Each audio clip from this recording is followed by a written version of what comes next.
오늘의 주제는 걸림돌입니다. 항상 저는 이 주제를 얘기하는 게 항상 준비하다 보니까 재밌는데 죄송합니다. 네, 오늘의 주제는 걸림돌입니다. 네, 다들 아시다시피 걸림돌은 말 그대로 길을 걸을 때 걸려 넘어지는 돌을 이야기합니다.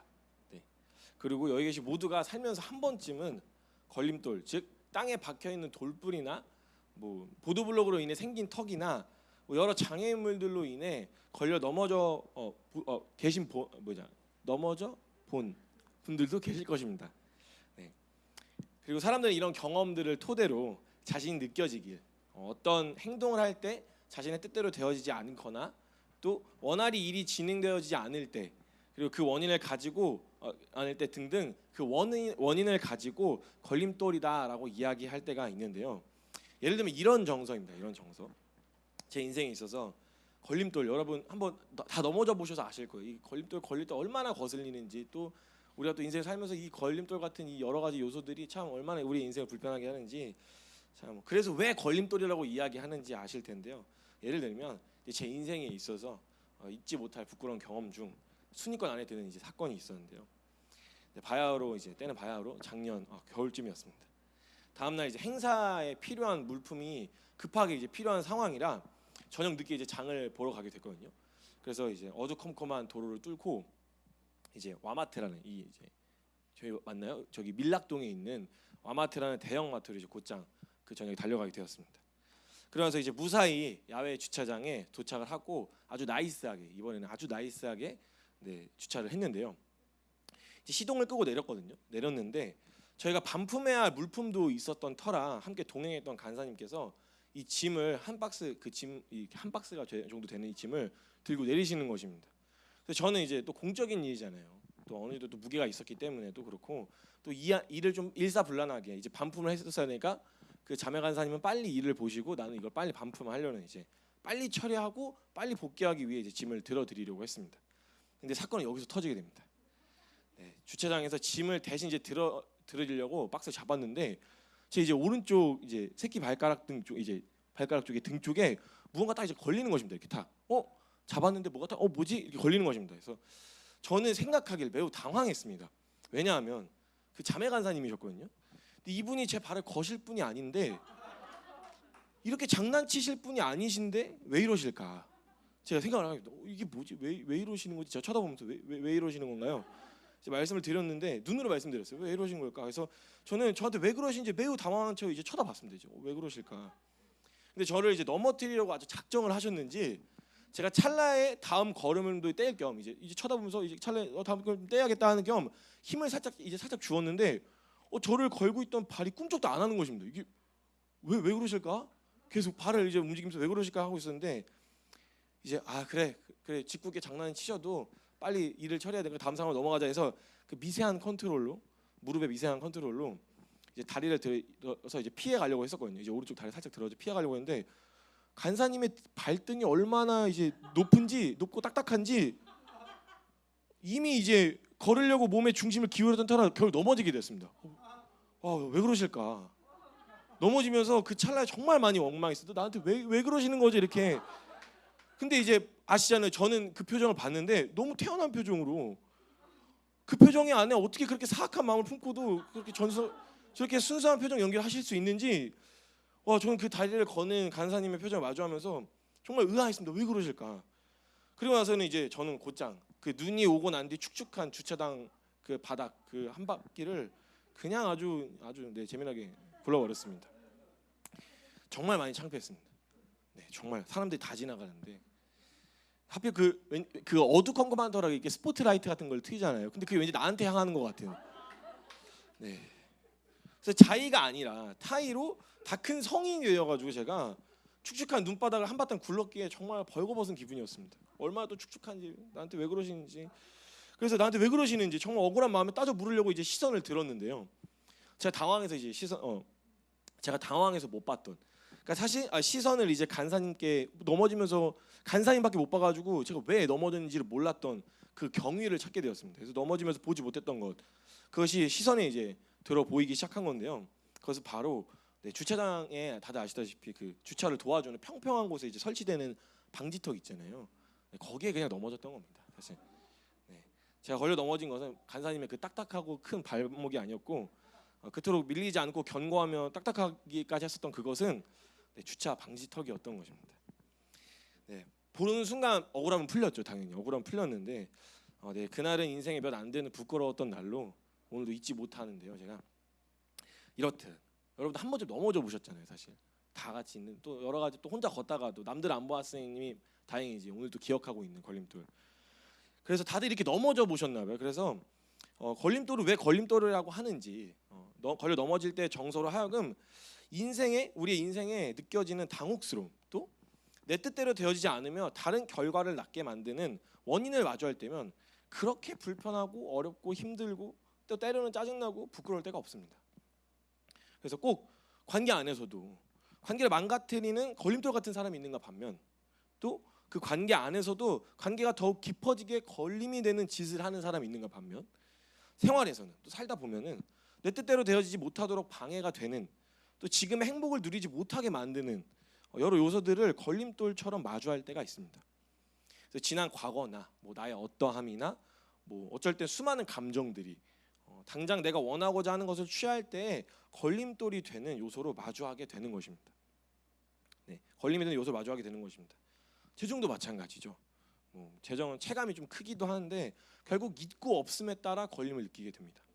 이렇듯 걸림돌에 대한 정서는 우리의 삶을 매우 불안하게 만들며 또 실제적으로 피해를 끼치기도 하는데 문자적 의미 그대로 쓰이기도 하고 또한 상황의 전반적인 영역에서 우리의 삶의 전반적인 영역에서 물리적으로도 또 우리의 일상에 직접적인 영향을 끼치며 우리의 행동을 주춤하게 만들거나 거슬리게 하는 모든 원인을 빗대어 그렇게 표현하기도 합니다. 무엇인가 날 가로막는 듯한 아니면 더디게 만드는 내가 하고자 하는 것에 저항을 느끼게 만드는 거대한 절을 넘어뜨렸듯이 네. 우리의 작은 순간순간마다 혹은 그 순간의 찰나로 정말 어려운 절망의 순간으로 빠뜨리는 걸림돌 한 번쯤 네, 경험해 보셨을 텐데요. 지금도 마주하고 계시는 분들이 계실 수도 있습니다. 근데 사실 전능하신 하나님께서는 원대로 하시기에 그 앞에 걸릴 것이 없으시겠지만 유한한 육체를 입고 살아가는 우리는 네, 인생의 수많은 걸림돌을 가지고 살아갑니다. 달리 표현하면 우리가 인생을 한 걸음 딛는 순간마다 우리는 걸림돌을 마주할 수밖에 없는 것인데요. 왜냐하면 인생이 내 뜻대로 되어지지 않기 때문입니다. 인생의 주인이 나도 아니고 내 뜻대로 되어지지 않기 때문인데요. 무엇인가 결단하고 살아가는 순간마다 아니 단순히 행복하고 싶어서라고만 하는 이제 마음의 결정 하나도 나 정말 행복하고 싶어요. 이 마음을 품는 이 결정 하나도 육체의 연약함 때문이나 혹은 뭐 저 사람 때문에 또 환경이나 상황 때문에 뭐 있거나 없는 것 때문에 뭐 물리적으로든 육체적으로든 정신적으로든 우린 걸려 넘어져 내 뜻대로 되어지지 않음을 보게 되는 것인데요.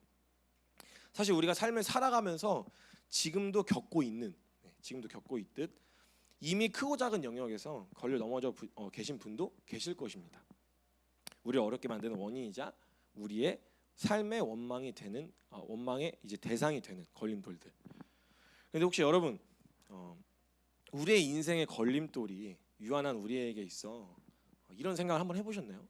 유한한 우리에게 있어 하나님의 사랑과 은혜를 더욱 은혜되게 하는 하나님께서 허락하신 은혜의 발판이라고 한다면 네, 그 어려운 순간들이 하나님의 은혜를 더욱 알게 하는 은혜의 발판이 된다면 네, 어떤 생각이 드시나요? 네, 물론 은혜가 있을 땐 동의가 됩니다. 맞아. 근데 다시 한번 묻고 싶습니다.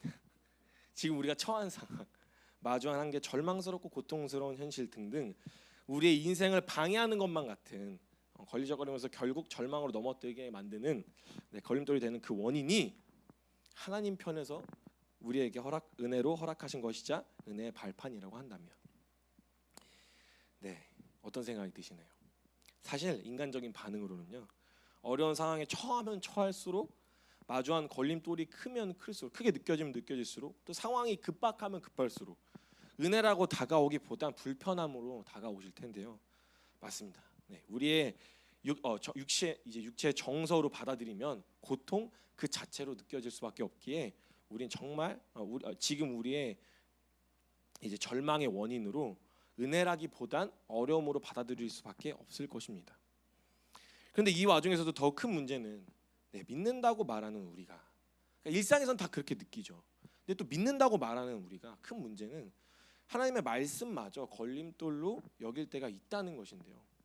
아니 어떻게 하나님의 말씀을 걸림돌처럼 여길 수 있나? 아니요, 정직히 우리의 삶을 돌아보면 우리는 순간순간마다 하나님의 말씀과 내 원함이 부딪힐 때, 하나님의 마음과 내 마음이 정반대라고 느껴질 때 등등 일상에서 수많은 갈등을 느낄 때가 있죠. 참 너무나도 어이가 없게도 그 사랑 알아 믿는다고 말하면서도 하나님의 말씀이나 하나님의 마음을 걸림돌처럼 여길 때가 있는 것입니다.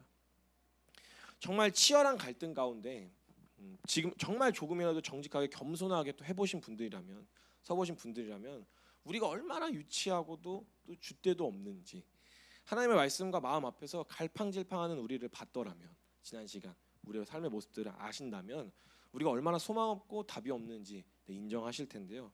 이게 정말 심각한 문제입니다. 가뜩이나 우리를 어렵게 만들어버린 걸림돌과 같은 그 문제가 하나님의 은혜로 허락되어진 그 은혜의 발판이라고 해도 정말 믿음이 굳건한 믿음이 아니고서는 웬만한 정신으로 정말 받아들이기가 또 어려운데, 그럼에도 어려운데 더욱이 하나님의 말씀을 걸림돌처럼 여겨버리는 데다가 또 결국에 그 은혜의 기회를 걷어차버린다면, 그렇게 나에게 은혜로 허락하신 건데, 말씀마저도 그렇게 허락하신 건데 불순종으로 답하거나 그냥 내 뜻대로 하기에 그 은혜의 말씀을 걷어차버리거나 그 은혜의 기회들을 내가 외면해버리거나 회피해버린다면 정말 그 인생은 답이 없어지는 것인데요. 말로만 들으면 이게 얼마나 이게 답이 없는 상황인지 체감이 안 되실 수 있으니 성경에서 하나님의 마음이자 말씀을 걸림돌처럼 여기고 결국 그 은혜의 기회마저 또 걷어차버린다면 어떻게 되는지 말씀을 통하여 좀 깨닫고자 하는데요. 동시에 우리의 삶에서 드러나는 반응을 마주하며 돌이켜본다면 우리는 아니라고 쉽게 부인할 수 없기에 말씀 안에서 우리의 삶을 점검하게 하도록 하겠습니다. 본문 말씀인데요. 본문 말씀 예레미야 51장 58절에서 64절입니다. 만군의 여호와께서 이와 같이 말씀하시니라. 바벨론의 성벽은 회파되겠고 그 높은 문들은 불에 탈 것이며 백성들의 수고는 헛될 것이요 민족들의 수고는 불탈 것인즉 그들이 쇠잔하리라.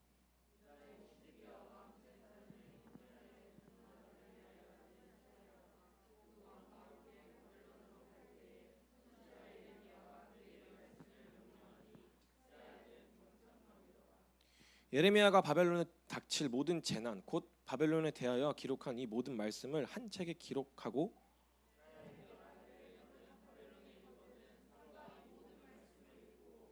말하기를 여호와여 주께서 이곳에 대하여 말씀하시기를 이 땅을 멸하여 사람이나 짐승이 거기에 살지 못하게 하고 영원한 폐허가 되리라 하셨나이다 하라 하니라.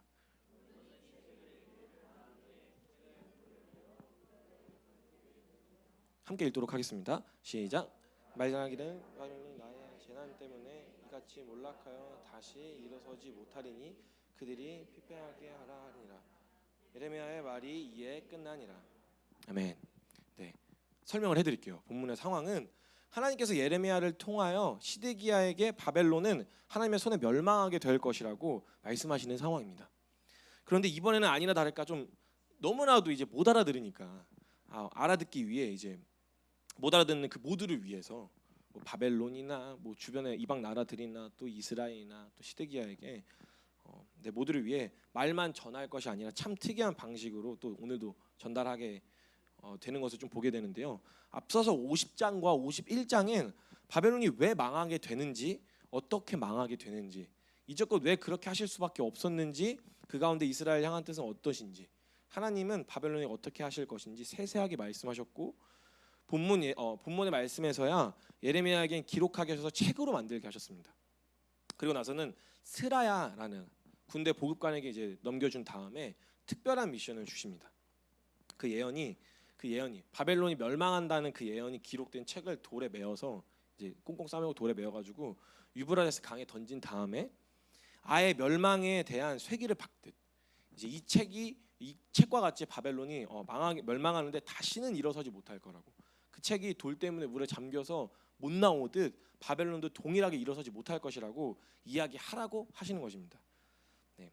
참 그 말씀을 이제 듣기에 대언하는 사람이나 듣는 사람 모두가 민망해질 만한 이야기로 바벨론 입장에서도 속국 주제, 지금 상황이 시드기야가 이제 조공을 바치러 가는 상황이었거든요. 속국이어서 조공을 바치러 가는 상황이었는데 하필 거기 딱 도착해서 조공을 내는 그 순간에 이 말씀을 전하라고 하는 것입니다. 너네 나라 망할 거야 라고 이야기하는데, 이게 참 바벨론 입장에서 생각해보면 속국 주제 얘네가 왜 이러나 싶을 테고, 물론 이제 앞전에 뭐 예언에서 뭐 그 뜻대로 되어졌다는 뭐 어떤 그걸 인정하는 장군들도 있었지만 이게 왜 이러나 뭐 라는 생각이 들 테고, 무슨 배짱으로 또 전쟁에서 패한 속국의 왕으로서 갑자기 왕이 하는 게 아니라 같이 이 보급을 같이 담당하고 있길래 데려갔는데 갑자기 생뚱맞는 소리를 하니까 갑자기 가뜩이나 좋은 말 해도 지금 모자를 파네.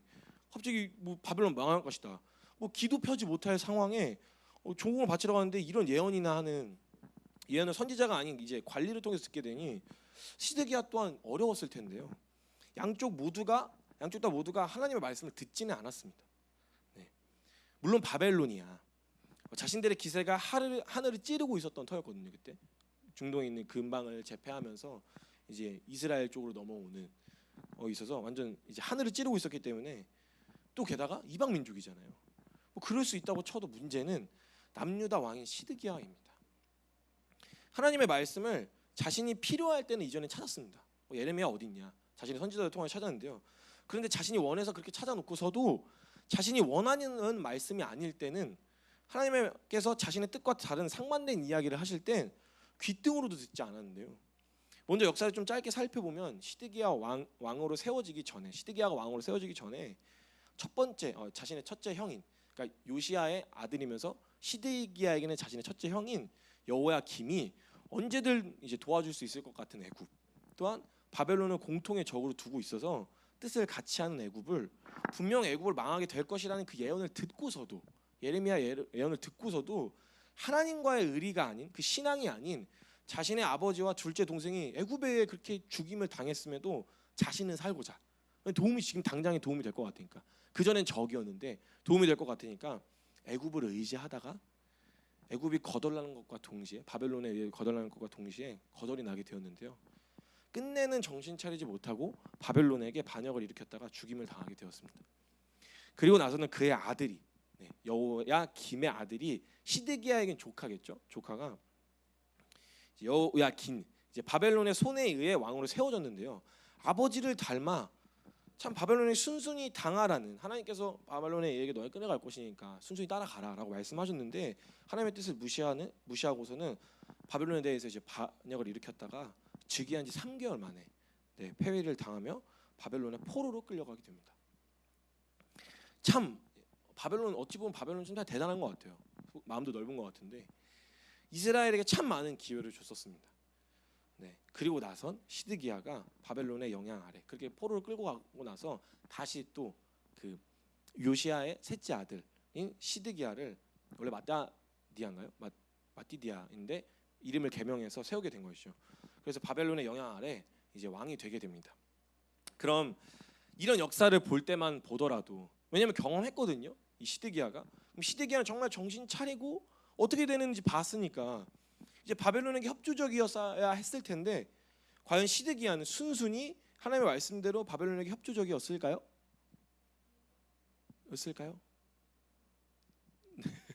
이 상황으로 본다면 저만 알고 있는 사실인가 봅니다. 아닙니다. 협조적이지 않았습니다. 한다고 하더라도 겉은 그런데 속은 두 마음을 품고 있었는데요. 다들 아시다시피 오히려 하나님의 말씀을 귀등으로도 듣지 않으면 매우 거슬려 했습니다. 분명 바벨론에 의해 망하게 될 것이고 순순히 따라가서 기다려라, 하나님의 때를 기다려라 라고 이야기했는데, 당장 지금 자기가 망한다고 하니까, 가뜩이나 지금 자기는 힘도 없는 왕인데 그런 식으로 하나님께서 절망적인 얘기만 하니까 그 하나님의 말씀이 이제 마음에 걸림이 되는 것입니다. 매우 거슬려 했는데요. 예레미야를 통하여 듣게 된 수많은 말씀을 걸림돌처럼 여기며 어려워하고 불편해 했었습니다. 하나님께서 자신의 원함대로 해주시기를, 지금의 처한 상황을 타개할 방법을 알려주신다거나 또 문제를 해결해 주실 수 있기를 바라는, 기대하는 마음으로 나아가 그렇게 하나님의 말씀을 듣고자 하였으나, 예레미야를 통하여 듣게 된 말은 그가 느끼기에 부정적인, 자신의 뜻과 원함과는 다른 말씀들밖에 없었기에 예레미야를 이제 구덩이에 밀어넣는 모습을 보면 알 수 있듯이 하나님의 말씀도 동일하게 취급하면서 무시하고 걷어차버렸습니다. 시드기야에게 있어서 이 상황을 허락하신 하나님, 그리고 자신의 절망을 장려하는 것 같은 하나님의 그 말씀, 그 모든 것이 자신의 왕됨과 뜻에 있어 걸림돌에 불과했습니다. 그래서 왕이 된 지 4년에 동일한 시기점이거든요. 그래서 왕이 된 지 4년에 거짓 선지자 하나냐가 등장할 때만 봐도 자신이 즉위할 때부터 재수 없는 소리를 하는, 이미 속국인데 이미 자신의 조카와 백성들의 다수가 포로로 끌려가서 이제 거덜이 난 상황인데도 더 절망하라는 듯이 포로로 끌려가게 된다고 바벨론에게 까불지 말고 협조하라는 그 예레미야를 천대하고요. 바벨론은 곧 망할 거라고, 포로들이 돌아와서 우리 그 평화를 보게 한다는 그 거짓 선지자 하나냐는 누구도 부인할 수 없는 하나님의 선지자를 하대할 수 있도록 권위를 세워주는 모습을 보입니다. 그럼 무슨 말이냐? 자기가 듣고 싶은 말씀만을, 듣고 싶은 이야기만을 들었다는 이야기인데요. 하지만 그럼에도 불구하고 하나님께서는 시드기야가 정신 차릴 수 있도록 이때도 말씀하신 대로 일을 하십니다. 하나냐가 되게 하나님께서 그러시지 않을 거라면서 막 예레미야의 멍에, 아니 말씀을 순종해서 멍에 메고 이렇게 될 것이다라고 얘기해서 알려주고 계셨는데, 그 거짓 선지자가 기세 등등해가지고 하나님께서 그렇게 채우신 그 멍에를 차게 하신 그 멍에를 뺏어들면서 이렇게 풀려날 것이다라고 아주 기만을 하는데요. 그렇게 까부는 중에서도 선지자는 그가 예언한 것으로 이루어지는 것을 보면 그가 참인지 거짓인지 알 수 있다는 그 예레미야의 분별 아래 결국 그 해에 죽게 되어서 하나님의 뜻이 어떤 뜻인지 분별이 어렵지 않도록 시드기야가 알아들을 수 있도록 일하셨습니다. 하지만 시드기야는 끝까지 자신의 계획을 꺾지 않고 자신의 원함을 내려놓지 않았습니다. 그리고 본문 말씀입니다. 그 같은 해 하나냐는 죽고 결국 자신의 삶이 걸림돌이 되는 예레미야가 그가 전한 하나님의 말씀이 그대로 이루어질 텐데, 시한부 판정을 받은 사람 마냥 이미 너덜너덜해진 나라가 아예 거덜이 난다는 하나님의 말씀밖에 남지 않는 그 상황, 적어도 내 때에는 희망이란 없겠지라는 마음으로 돌이킬 생각보단 그저 체념한 채 바벨론에 세금을 내러 가던 상황인 것입니다. 그 와중에 시드기야가 하나님께서 좀 안쓰러우셨나 봐요. 그래서 하나님께서는 그를 더욱 강하게 붙드시려는 듯 바벨론도 이제 좀 정신 차리게 하시고자, 너무 좀 그만해지지 말라고 하시고자 하셨는지 바벨론은 하나님의 손에 멸망하게 될 텐데 이스라엘에게는 왜 그런 시간을 허락하시는지, 그 이후에 어떤 시간을 허락하시는지, 또 하나님의 마음을 비춰가며 말씀을 붙드시되 본문의 상황이 펼쳐지게 되는 것입니다. 바벨론 멸망에 관한 말씀으로 시드기야에게 예언을 듣게 하시되 지금 당장 문제를 해결하시겠다기보단 하나님께서 하나님의 시간에 그 문제를 해결할 터이니 그 시간 묵묵히 견디며 회복시키실 그날을 믿음으로 기다리라는 의중을 담으며 말씀하시는 것입니다. 기다려 시드기야, 내가 망하게 될 거야. 어차피 힘든 거 알아. 근데 원래 이렇게 됐었어야 했을, 너네가 이렇게 징계를 받았었어야만 하는 상황이야. 근데 기다려, 내 때가 있어. 다시 돌아오게 될 거고 그때는 다시 너희들의 죄를 묻지 않을 거다라고 주님께서 말씀하셨습니다. 이미 그저 말씀하셨고 지금 같은 동일한 마음으로 주님께서 얘기하시는 것입니다. 하지만 이렇게까지 얘기하셨는데, 바벨론이 멸망할 거라고 얘기하셨는데 시드기야는 이렇게까지 하나님께서 일하심에도 불구하고 듣지 않고 왕이 된 지 9년에 자신의 원함을 부추기는 애굽의 말에 홀라당 넘어가서요, 바벨론의 반역을 꾀하고 진행시켜서 결국엔 성읍은 이제 포위된 채 힘도 한번 제대로 써보지 못하고 패배를 하는데 예루살렘은 폐허가 돼버립니다. 결국 예언하셨던 대로 폐허가 돼버립니다. 또한 자신의 두 아들, 시드기야의 두 아들이 죽임을 당하는 것을 두 눈을 뜨고 목격하고 그것을 마지막으로 자신의 두 눈이 뽑혀 한평생을 옥에 갇혀 지내게 되었습니다. 그럼 이쯤 되면 저와 여러분의 삶에도 질문을 던지고 싶습니다. 시드기야는 하나님의 말씀을 걸림돌처럼 여기다가 결국 걸려 넘어져 짜증났나 봐요. 걷어차버려서 이제 거덜이 나게 되었는데요. 혹시 이와 같이 무엇인가에 걸려 넘어진 사람처럼 반응하듯 인생의 수많은, 어쩔 때는 에라 모르겠다라는 심정으로, 어쩔 때는 굳이 그렇게까지 해야 하는가라는 심정으로 때때로는 또 수많은 핑계를 대가며 하나님의 말씀은 걸림돌처럼 여기며 안일하게 말씀에 순종하기보단 내 원함과 뜻대로 반응하거나 행동을 취할 때가 있지는 않으신가요? 그토록 원해서 받았던 하나님의 마음과 말씀, 자신의 원함과 뜻대로 되어지지 않자 외면하며 결국엔 업신 여기는 태도로 그 말씀을 대하고 계시지는 않으셨나요? 저는 돌아보면서 믿음으로 살면서도 수많은 순간 하나님의 말씀과 그 마음을 내 마음을 점검하기 위해서가 아닌 내 뜻대로 하는데 걸리적거린다는 그 갈등의 주제로 삼으며 어려움을 느끼고 있는 제 자신을 발견하게 되었습니다. 일상에서 순간순간마다 주신 마음 따라 말씀에 순종해야 하는 것은 맞는데 이 정서상 그렇게까지 하기 싫은 것입니다. 그렇게 하면 안 되는 것은 맞는데 분명 말씀에 순종한다면 그렇게 반응하면 안 되고 내가 그걸 선택하면 안 되는 거 아는데 그렇게 하지 말라고 하신 말씀이 주신 마음이 좀 걸리적거리는 겁니다. 하지 말라고 하는 내 팔을 막는 것 같은 내 행동을 주저하게 만드는 경험할 때가 있는 것입니다. 주님을 사랑한다고 말하는 제 믿음 안에서도 더욱 내 마음이 주님을 사랑하고 있음을 증명하는 것보단 결국엔 그렇게 걸리적거려서 주님을 선택해서 내가 주님 쪽으로 엎어져서 말씀에 순종하는 것보단 내 원함에 내가 그저 하고 싶었던 그대로 취해서 그 말씀마저도 거저 타버리고 내 뜻대로 하는, 그래서 결국 내가 주님을 사랑하고 있어라는 것을 증명하기보단 내가 나를 사랑하고 있음을 증명할 때가 있다는 것입니다. 분명 말씀대로 사는 것 당연한 일이자 내 영혼을 살리는, 내 영혼이 기뻐할 제게 은혜로 허락된 기회임에도 불편한 것입니다. 걸림이 되고 갈등을 일으키게 되는 것인데요. 원인이야. 우리가 이렇게 반응하는 원인이야. 시드기야가 그랬듯 내가 원하는 때, 내가 원하는 방식으로, 내가 원하는 만큼 결국 내가 내 삶의 주인으로 내 뜻대로 하고 싶은 것입니다. 그럼 이제 계속 거슬릴 때마다, 불편할 때마다 내 뜻대로 할 것이냐? 적어도 이 자리에 나와 이런 결단을 내리시는 분들은 없으시겠죠. 없으실 것 같아서 결론과도 같이 좀 오늘 특급, 초특급 정보 그렇게 치열하게 좀 싸우면서 이런 참 수많은 걸림돌을 느낄 때 어떻게 내가 반응하면 제대로 순종하고 주님의 사랑을 증명할 수 있을까? 그래서 할 수 있는 방법, 초특급 정보 한 가지 가져왔습니다.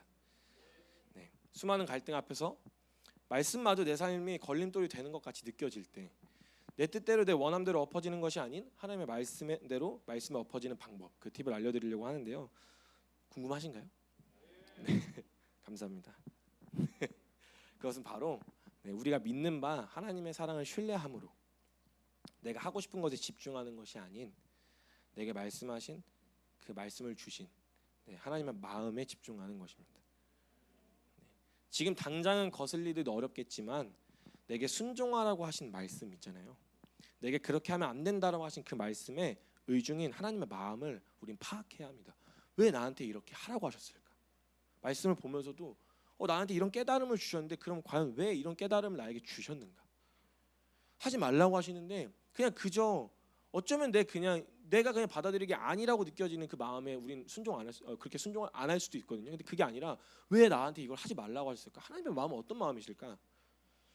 우린 그 마음을 파악해야 합니다. 우리는 더 나은 가치에 마음이 갈 수밖에 없습니다. 그렇게 지으셨고요. 그렇게 사랑하는 것에 우린 그 더 나은 가치에 마음을 두는 존재로 주님께서 지으셨습니다.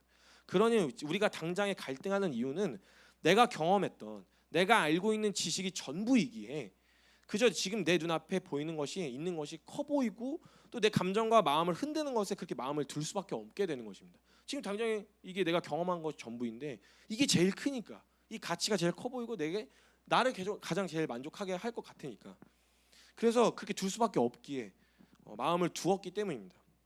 그렇게 둔 것인데요.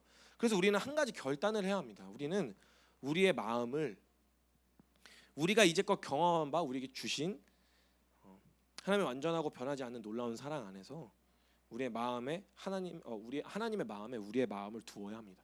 하나님 사랑이 최고죠. 이렇게 나에게 말씀하신 하나님의 사랑이 최고입니다. 예를 들면 이런 상황이에요. 먼저는 정말 그 마음을 둔다는 것, 표현하자면 정말 하나님께서 이렇게 하라고 하신 그 말씀을 나한테 왜 이런 말씀을 주셨는지에 대한 마음을 두고 거기에 내 온 마음을 사랑함으로 취하는 것입니다. 이게 무엇인지 예를 들면서 제가 설명을 드릴게요. 제 경험되어졌던 일로서 좀 나누자면 먼저는 여러 가지 갈등들이 있죠. 우리의 삶에서 순종하려고 할 때 그럴 때 어떻게 반응해야 하는지 정말 믿음으로 하나님의 사랑을 취하고 하나님의 마음을 내 마음으로 받는 게 무엇인지 알려드리려고 하는데요. 제가 이제 아내 안사가 임신했을 당시 이제 걱정되던 것으로서 여러 가지 부분이 좀 많이 있었거든요. 근데 아무래도 좀 물리적으로 좀 컸던 거는 물론 아픈 부분도 좀 있었는데 재정적인 부분이 좀 마음에 많이 걸렸습니다. 네. 아무리 아낀다고 정말 아꼈지만 꼭 그렇게 했었어야만 하는 것은 아닌데 네, 처음이기도 하고 또 챙겨주고 싶었던 터라 이제 조리원을 계획하고 있었거든요. 조리원을 보내주려고 계획하고 있었는데 당장 수중에 있는 돈이 없었기 때문에 제가 좀 마음이 좀 어려웠었습니다. 어떻게 해야 되나? 보내주고는 싶은데 어떻게 해야 되나?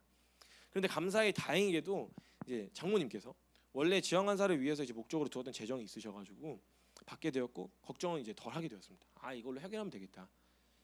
그런데 다들 경험하셔서 좀 아시다시피 가나안 전투 때는 성경에서도 가나안 전투 때는 전심이었던 그들이 바로 다음 아이성 전투 때 패배했던 것과 같이 문제가 있을 땐 치열하게 고민하고 정말 하나님의 바짓가랑이를 정말 찢을 기세로 막 기도하다가도 한숨 돌리고 좀 평안해질 때쯤이면 언제 그랬냐는 듯 네, 무뎌진 마음에 하나님을 찾지도 의지하지도 않게 되는 것을 보게 될 텐데요. 그렇게 되듯 네, 기도가 줄어들게 되었습니다. 제 삶에. 그래서 바쁘다 보니 또한 믿음으로 누리자라는 생각에 주님께서 허락하신 거니까 믿음을 누리자는 생각에 이렇게 하루하루를 지내다 보는데 어느 날은 묵상을 하다가 그때 딱 마침 본문 말씀의 묵상이 이제 왕궁을 거닐다가 씻는 이제 밧세바를 보고 범하게 되는 다윗을 묵상하게 된 것입니다. 왜 하필 그때 그 말씀을 주셨는지.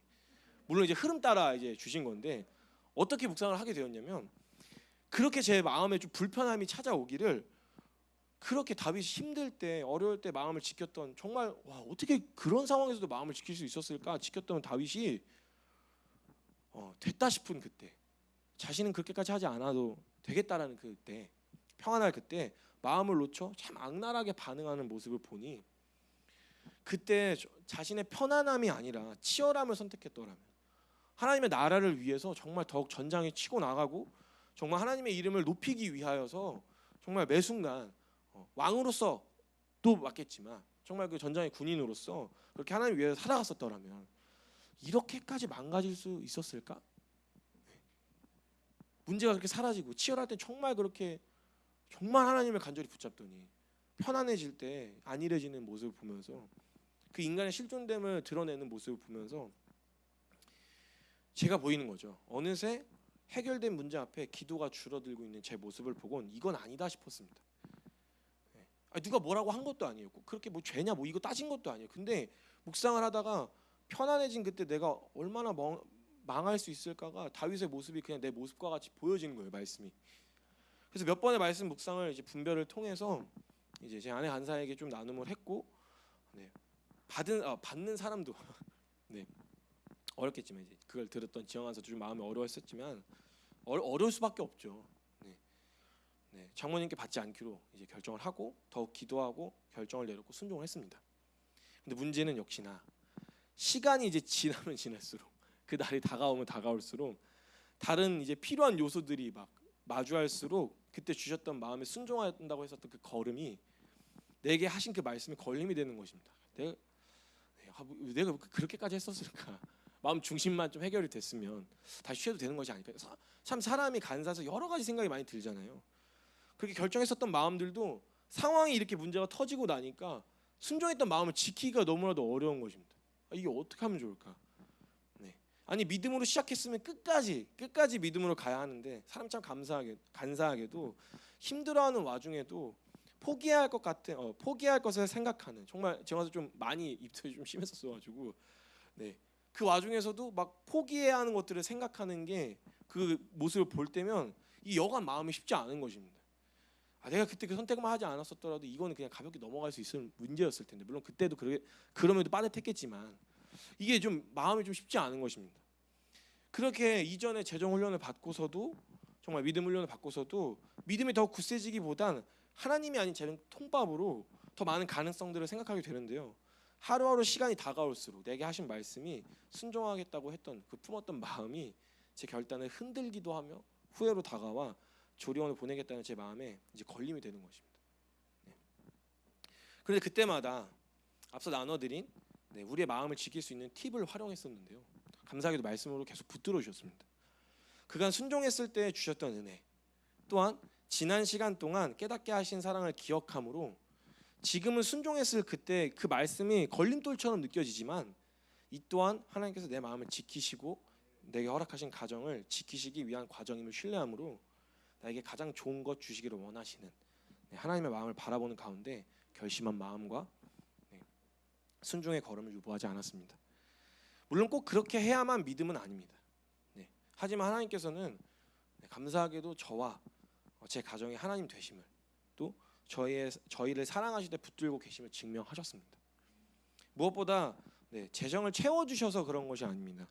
그저 부수적인 일로서 그렇게 하지 않으셨음에도 저희는 감사했을 것입니다. 왜냐하면 먼저는 애초에 순종하고자 했었던 마음이 뭐 이거 떨어지면 주님께서 더 많은 거 채워주시겠지 뭐 이런 게 아니라 애초에 순종하고자 했었던 마음이 제게 하신 말씀이 말씀으로 우리의 마음, 내 마음과 우리의 가정의 마음을 지켜주시는 것을 바랬을 뿐이고 그걸 지키려고 했었던 것이지 상황이 해결되고 더 나은 상황을 바랬던 것이 아니었기 때문입니다.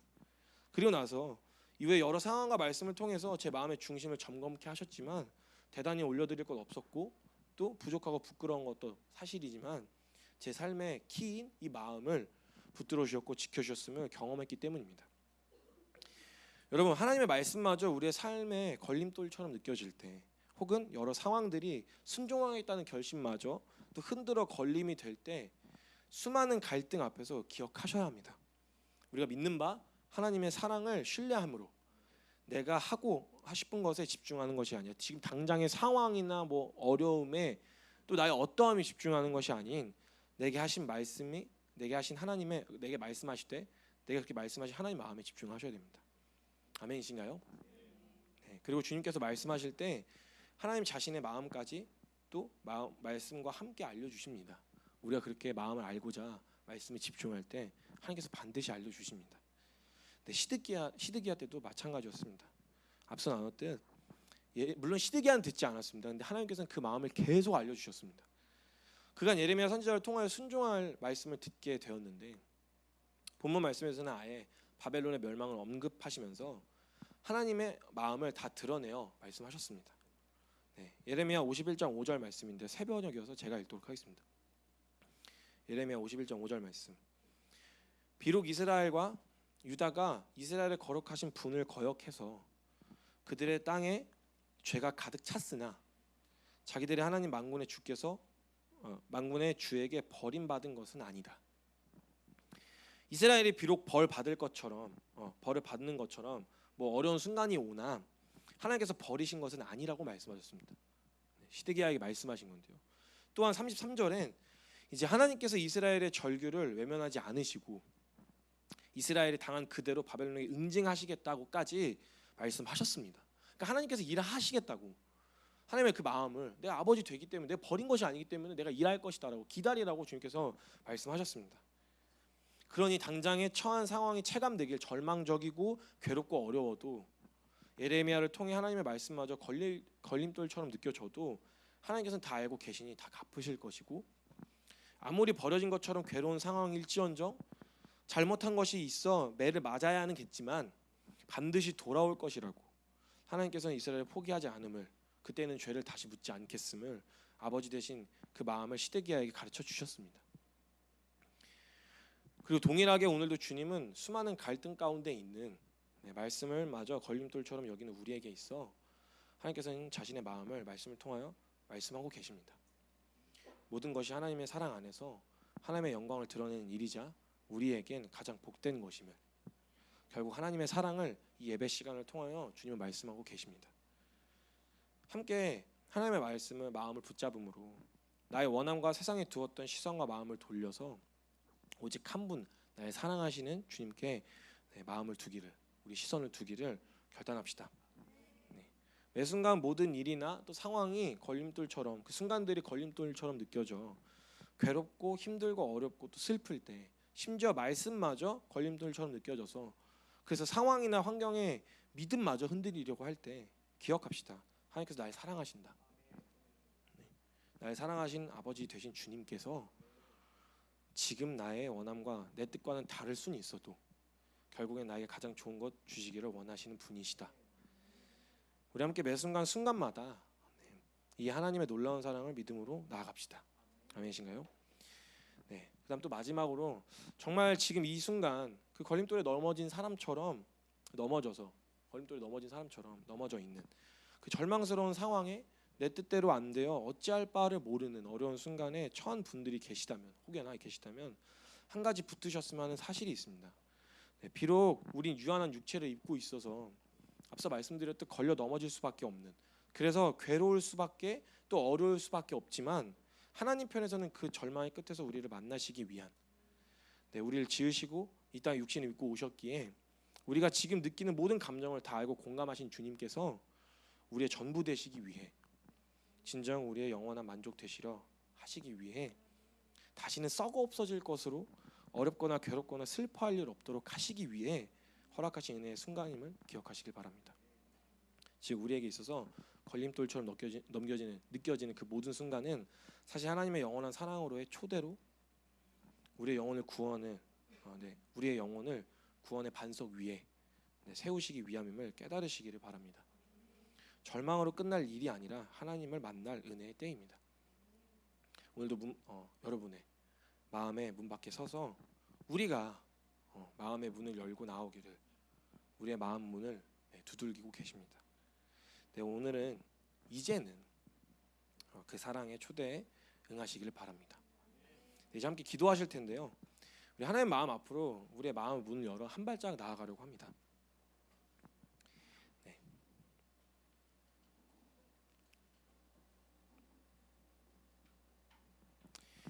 첫 번째 함께 기도하실 때는요, 하나님의 마음을 깨닫게 되기를, 하늘의 한없는 사랑을 이 시간 우리의 마음 가운데 쏟아 부어주시기를 구하려고 합니다. 인생을 살다 보면 내가 어찌할 수 없는 한계를 마주할 때가 있습니다. 내 인생의 행복한 나날들에 아니면 그저 평범한 순간에서도 걸림돌과 같은 일들이 터지거나 또 지난 과거의 일들이 지금을 발목을 잡거나 내가 생각해보지 않은 내가 세운 플랜은 그렇게 둔 적 없었던 일들이 터져서 해결할 수 있으면 다행이지만 내가 원했던 것과는 정반대로 혹은 더 나아가지 못하도록 넘어지게 될 때가 있습니다. 더 나아가 믿는다고 말하는 우리의 삶 가운데서도 동일한 일들이 벌어지는데 더욱이 괴로운 것은 말씀마저 내 삶의 걸림돌이 되는 것처럼 분명 이것이 말씀이 내 삶의 전부이며 하나님의 사랑함에도 불구하고 느껴지는 정서가 우리를 괴롭게 할 때가 있습니다. 사랑하고 싶지 않는 마음이 앞설 때 말씀은 죽기까지 사랑하라고 하시고, 도망가고 피하고 숨고 싶을 때 묵묵히 견디고 믿음으로 지키기를 말씀하시고, 내가 하고 싶은 것을 하려고 할 때 남들 다 하는데 나에겐 절제를 말씀하시고, 누가 봐도 절망스러운 상황에 터져버릴 것 같거나 아예 무너져 무기력해져만 갈 때 주님은 일어나 시선을 들고 마음을 지키라고, 나로서는 할 수 없는 내 마음을 걸리게 하는, 나의 마음을 어렵게 만드는 말씀을 하실 때가 있습니다. 하지만 여러분 기억하셔야 합니다. 우리에게 허락하신 우리의 인생의 걸림돌을 두신 것과 같은 상황, 느껴지기엔 걸림돌처럼 느껴지는 그 또 말씀, 우리가 썩어 없어질 것으로 털을 두고 있어서 행복을 말하고 기쁨을 말하고 평안을 이야기하기에 우리가 순간순간마다 혹은 끝까지 믿음이 아닌 내 뜻대로 살고자 발악하기에 그대로 냅두면 망할 것 아시는 주님께서 자신의 전부를 쏟으신 사랑으로 우리를 붙드시기 위해 은혜로 누릴 수 있게 하시기 위해 우리 아버지 되시기 위해 하늘의 놀라운 사랑으로 허락하신 은혜의 상황입니다. 그저 인생의 걸림돌이 아니라 구원의 반석 위에 세우시기 위한 디딤돌이며, 걸림돌처럼 느껴지는 말씀 또한 세상이 어찌한들 우리를 흔들리지 못하도록 지키려고 붙드시려 허락하신 사랑의 반석 되심을 기억하시기 바랍니다. 이 시간 우리에게 허락하신 은혜로 제대로 누릴 수 있도록 시선이 땅에 처박혀 절망을 바라보고 내 원함에 눈이 멀어 수많은 갈등을 하고 있다면 우리 시선과 마음을 주님께로 돌리되 한 가지 간절히 구합시다. 주님, 내게 말씀하시되 주님의 내 마음이 깨달을 수 있도록 은혜를 허락하여 주시옵소서. 이 좁아터진 심령에 하늘의 한없는 사랑을 쏟아 부어주셔서 오늘도 주님 앞으로 나아갑니다. 오늘도 주님의 마음을 알기 원합니다 라는 믿음의 고백, 정말 간절한 소망을 담아 간절한 소망으로 주님의 이름을 간절히 부르시면서 함께 나아가도록 하겠습니다. 함께 기도하시겠습니다. 주님!